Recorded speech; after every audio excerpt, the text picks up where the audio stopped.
The most popular version of poker is Texas Hold'em, where the goal is to create the strongest 5-card poker hand using a combination of your hole cards and the 5 community cards.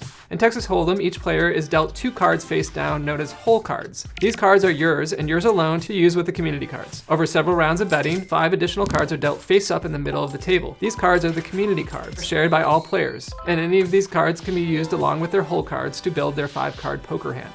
The community cards are dealt in 3 stages. The flop reveals the first 3 community cards. Then the turn reveals the 4th community card. Finally, the river reveals the 5th and final community card. Construct the best possible 5-card poker hand using any of the combinations of your 2 hole cards and the 5 community cards. You can use both of your hole cards with 3 community cards or 1 hole card with 4 community cards. There's a round of betting between each of the dealt card stages. If a bet is raised, all players must either match the raise, up the raise, or fold their cards, losing all previous bets. After the river and its final round of betting, any remaining players showdown and reveal their hole cards. The player with the best hand wins all the bets. Hold'em is winner takes all, meaning all of the money will go to one and only one winner at the end of the game. But poker isn't just about the cards you hold, it's also about strategy and deception. Players have the opportunity to bluff and convince others to fold better hands, adding an extra layer of excitement to the game. If the betting causes all but one player to fold, that lone remaining player wins the pot without having to show their cards, and we'll never really know if they're bluffing or not. Here are the winning combinations from lowest to highest. For complete details, tips, and playthrough, check out Playing Games' Ultimate Hold'em Poker video, right there.